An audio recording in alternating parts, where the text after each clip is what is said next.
First இந்த படத்துக்கு வாய்ப்பு கொடுத்த என்னோடய ப்ரொடியூசர் பாபு சாருக்கும் மேமுக்கும் இந்த ப்ரொடக்ஷனும் என்னோடய தேங்க்ஸ்.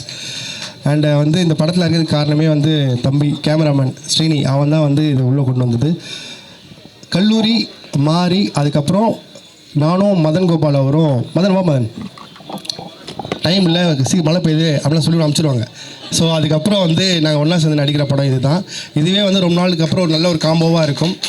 கல்லூரிக்கு அப்புறம் சேர்ந்து நடிக்கிற ஒரு படமாக கூட சொல்லிடலாம். மாறியில் கூட தனித்தனியாக இருந்தோம். இதில் ஒர்க் பண்ணுற எல்லா டெக்னீஷியன்ஸ்க்கும் நன்றி, வந்த பத்திரிகையாளர்களுக்கும் ஊடக அண்ணன் அக்காங்க எல்லாருக்கும் நன்றி. நீ அதை மக்கள் சொல்ல விரும்புறியா? நன்றி தான் சொல்லுவேன். ஓகே சொல்லிடுறேன். எல்லாருக்கும் நன்றி, ரொம்ப தேங்க்ஸ் வாய்ப்பு கொடுத்ததுக்கு. இந்த படத்தில் ரொம்ப நாள் கழிச்சு எங்கள் 2 பேரும் நாங்கள் பார்க்கறதே ரொம்ப எக்ஸைட்டடாக இருக்குது. நாங்கள் 2 பேரும் சேர்ந்துருக்கோம், 2 ஹீரோ 2 டேரக்டரு, எப்படி போட்டு புரிய போகிறாங்கன்னு தெரில. ஸோ ரொம்ப எக்ஸைட்டடாக இருக்குது. ஆஃபில் இருக்கா பரவாயில்ல, இருந்தாலும் பிரச்சனை இல்லை. ரொம்ப நன்றி, தேங்க்யூ ஸோ மச். அண்ட் இன்னொரு விஷயம் ஒரு மட்டும் சொல்லிடுறேன், ஆனால் என்ன கட் பண்ண போய் ஒரே மட்டும் சொல்லிட்டு போயிடுறேன் இருங்க. அண்ட் சாம் வந்து மியூசிக் பண்ணுறாரு. சாம் ரொம்ப அருமையான டெக்னீஷியன். நம்ம இண்டஸ்ட்ரிக்கு நல்ல மியூசிக் டேரக்டர் கிடைப்பார் இந்த படத்து மூலியமாக கண்டிப்பாக நம்பலாம். கரெக்டாங்க? இல்லைங்க, ஏங்க கேட்குறாங்களா சொல்லுங்கள். இல்லை நீங்களே சொல்லுங்கள். ஏன் நீங்கள் சொல்ல மாட்டீங்களா? அவங்க நினச்சிப்பானுங்க 19 வருஷமா எனக்கு தானே சொல்லுங்கிறாங்க. தேங்க்யூண்ணா, தேங்க்யூ ஸோ